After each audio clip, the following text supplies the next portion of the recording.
ನಿಮ್ಮ ಹಳೆಯ ಚಿನ್ನದ ಒಡವೆನ ಅಧಿಕ ಬೆಲೆಗೆ ಮಾರಬೇಕೆ? ಆಟಿಕಾಗೆ ಕಾಲ್ ಮಾಡಿ 8880 ಅಟ್ಟಿಕಾ ಗೋಲ್ಡ್ ಕಂಪನಿ. ನಮ್ಮ ಜೊತೆಗೆ ಗಿರೀಶ್ ಗೌಡ್ರು ಇದ್ದಾರೆ, ಅವ್ರನ್ನ ಮಾತಾಡಿಸ್ತೀನಿ. ಸರ್, ಈಗ CWMA ಮತ್ತು CWRC ಪ್ರತಿ ಬಾರಿನೂ ಕೂಡ ರಾಜ್ಯಕ್ಕೆ ಅನ್ಯಾಯ ಮಾಡ್ತಾ ಇದೆ. ಆ ಒಂದು ಅನ್ಯಾಯದ ವಿರುದ್ಧ ನೀವೀಗ ಇಡೀ ಕರ್ನಾಟಕ ಬಂದ್ಗೆ ಕರೆಯನ್ನು ಕೊಟ್ಟಿದ್ದೀರಾ. ಏನು ಹೇಳ್ತೀರಿ ಸರ್? ಎಲ್ಲಿ ರಾಜ್ಯ ಸರ್ಕಾರ ಎಡುತ್ತಾ ಇದೆ ಅಂತ ಅನ್ನಿಸ್ತಿದೆ? ನಮ್ಮ ನಿರ್ವಹಣಾ ಮಂಡಳಿ ಮತ್ತು ಪ್ರಾಧಿಕಾರಗಳು ಏನಿದ್ದಾವಲ್ಲ ಅದರ ಬಗ್ಗೆ ನಮ್ಗೆ ಇಷ್ಟು ವರ್ಷ ನಮಗೆ ಸಂಶಯ ಇರಲಿಲ್ಲ. ಏನೋ ನ್ಯಾಯಬದ್ಧವಾಗಿ ಅಥವಾ ನಮ್ಮಲ್ಲಿ ಇರ್ತಕ್ಕಂಥ ಅಧಿಕಾರಿಗಳು ತಪ್ಪು ಮಾಹಿತಿ ಅಥವಾ ನಮ್ಮಲ್ಲಿ ಇರ್ತಕ್ಕಂಥ ಅಂಕಿಅಂಶಗಳನ್ನ ಕೊರತೆಯಿಂದ ಅವ್ರು ಹೇಳ್ತಾ ಇರ್ಬೋದು ಅಂತ ತಿಳ್ಕೊಂಡಿದ್ವಿ. ಇವತ್ತು ನನಗೆ 3 ದಿವಸದಿಂದ ಏನಾಗಿದೆ, ನನಗೆ ವೈಯಕ್ತಿಕವಾಗಿ ನಾನು ಹೇಳಬೇಕಂದ್ರೆ ಅವರೇ ಏನಾದರೂ ಅವರು ಭ್ರಷ್ಟರ ಅಥವಾ ಅಪ್ಪಿತಪ್ಪಿ ಏನಾದರೂ ಅವರೇನಾದರೂ ಕೈಗೊಂಬೆಗಳಾಗಿದ್ದಾರೆ, ತಮಿಳುನಾಡು ಕೈಗೊಂಬೆಗಳಾಗಿದ್ದಾರೆ, ಯಾಕೆ ಆ ರೀತಿ ಮಾಡ್ತಾಯಿದ್ದಾರೆ? 1,500-2,000 ಕಿಲೋಮೀಟರ್ ದೂರದಲ್ಲಿ ಕೂತ್ಕೊಂಡು ಕರ್ನಾಟಕದಿಂದ ತಮಿಳುನಾಡು ನೀರು ಬಿಡಿ ಅಂತಾರೆ. ತಮಿಳುನಾಡಿನಲ್ಲಿ ಎಷ್ಟಿದೆ ನೀರು ಅಂತ ಗೊತ್ತಿಲ್ಲ ನಿಮಗೆ, ಕರ್ನಾಟಕದಲ್ಲಿ ಎಷ್ಟಿದೆ ನೀರು ಅಂತ ಗೊತ್ತಿಲ್ಲ, ಕರ್ನಾಟಕದಲ್ಲಿ ಎಷ್ಟು ಡ್ಯಾಮ್ ಇದ್ದಾವೆ ಅಂತ ನಿಮ್ಗೆ ಗೊತ್ತಿಲ್ಲ, ತಮಿಳುನಾಡಿನಲ್ಲಿ ಎಷ್ಟು ಡ್ಯಾಮ್ ಇದ್ದಾವೆ ಅಂತ ಗೊತ್ತಿಲ್ಲ. ನೀರಿನ ಕೊರತೆ ತಮಿಳುನಾಡಿಗಿದೆಯಾ ಕರ್ನಾಟಕಕ್ಕಿದೆಯಾ ಅಂತ ತಿಳ್ಕೊಳ್ದೇ ನೀವು ಏಕಾಏಕಿ ಬಿಟ್ಬಿಡಿ ಅಂತ ಹೇಳಿದ್ರೆ ಇದು ಮರಣಶಾಸನವೇ ಸರಿ ಕರ್ನಾಟಕದ ಕನ್ನಡಿಗರಿಗೆ. ಸರ್, ಈಗ ತಮಿಳುನಾಡು ವಿಚಾರ ಬಂದಾಗ ಅಲ್ಲಿರುವಂಥ ಎಲ್ಲ ಪೊಲಿಟಿಕಲ್ ಪಾರ್ಟಿಗಳು ಕೂಡ ಒಂದಾಗಿ ರಾಜ್ಯದ ಪರವಾಗಿ ಧ್ವನಿ ಎತ್ತುತ್ತಾರೆ. ಆದರೆ ನಮ್ಮ ರಾಜ್ಯದಲ್ಲಿ ಪಕ್ಷಗಳ ಪರವಾಗಿ ಮಾತ್ರ ಧ್ವನಿ ಎತ್ತುತ್ತಾರೆ ಬಿಟ್ಟರೆ ರಾಜ್ಯದ ಹಿತವನ್ನು ಕಾಪಾಡುವಂಥ ವಿಚಾರದಲ್ಲಿ ಯಾವುದೇ ರೀತಿಯಾದಂಥ ಒಂದು ತೀರ್ಮಾನವನ್ನು ಕೈಗೊಳ್ತಾ ಇಲ್ಲ ಅಂತ. ಅವ್ರ ಬಗ್ಗೆ ಏನಂತಂದರೆ ಕಾಂಗ್ರೆಸ್ ಸರ್ಕಾರ ತಪ್ಪು ಮಾಡುತ್ತೆ ಕಾಯ್ತಾ ಕೂತಿರ್ತಾರೆ. ಇಲ್ಲಿ ಈ ಬೇಲಿ ಸದಿಲಿ ಕೂತಿರ್ತಾರೆ BJPಗರು. ಇವ್ರು ತಪ್ಪು ಮಾಡೋದು ಸಾಕು ಕೆಸರು ಹಚ್ಚೋದು ಚಕ್ಕ ಅಂತ. ಈಗ ವಿರೋಧ ಪಕ್ಷದವ್ರು ತಪ್ಪು ಮಾಡಿದಾಗ ಇವ್ರು ಕಾಯ್ತಾ ಇರ್ತಾರೆ, ಕಾಂಗ್ರೆಸ್ ಆಡಳಿತ ಪಕ್ಷದವರು. ಇವ್ರು ಅವ್ರ ಮೇಲೆ ಕೆಸರು.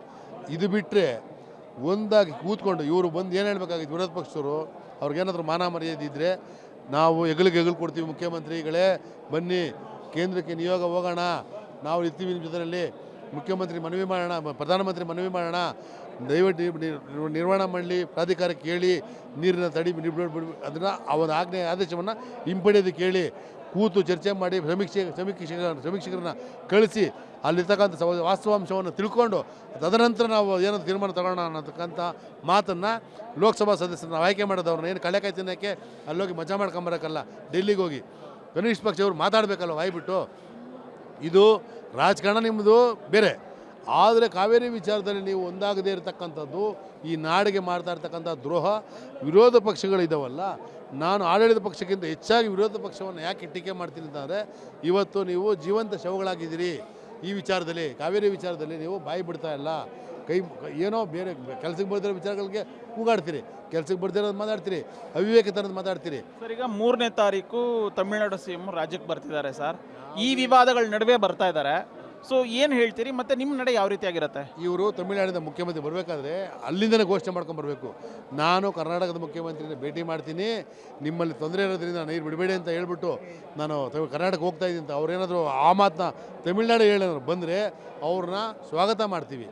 ಒಂದು ವೇಳೆ ಇಲ್ಲೆಲ್ಲ ನಿರ್ವಹಣಾ ಮಂಡಳಿ ಪ್ರಾಧಿಕಾರ ಏನು ಹೇಳಿದೆ ಅದೇ ರೀತಿ ನೀರು ಬಿಡಬೇಕು ಅಂತ ಏನಾದ್ರು ಬಂದರೆ ಅಂದರೆ ಅವ್ರನ್ನ ಯಾವುದೇ ಕಡೆ ಬಿಡದೆ ಅವಮಾನ ಮಾಡಿ ಅವ್ರನ್ನ ಕಪ್ಪುಬಾಟ ಪ್ರದರ್ಶನ ಮಾಡಿ ಅವ್ರಿಗೆ ಅಡ್ಡ ಹಾಕಿ ನಾವು ರಾಜ್ಯದಲ್ಲಿ ಮಾತಾಡೋಕ್ಕೂ ಬಿಡೋದಿಲ್ಲ, ಅವ್ರ ಪ್ರವೇಶ ಮಾಡೋಕ್ಕೂ ಬಿಡೋದಿಲ್ಲ. ಆ ತಡೆಯೋದಕ್ಕೆ ಎಲ್ಲ ಸಿದ್ಧತೆಯನ್ನು ಹೋರಾಟಗಾರರು ಮಾಡ್ತಾಯಿದ್ದೀವಿ. ಸರ್, ಈಗ ಸುಪ್ರೀಂ ಕೋರ್ಟ್ ಏನಾದರೂ ಇಲ್ಲ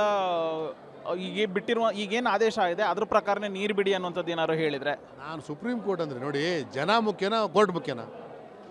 ಜನಕ್ಕೆ ಕೋರ್ಟ್ ಇದೆ, ಕೋರ್ಟ್ಗೋಸ್ಕರ ಜನ ಇದ್ದಾರಾ? ಅದನ್ನು ಯಾರು ಅರ್ಥ ಮಾಡ್ಕೋಬೇಕು?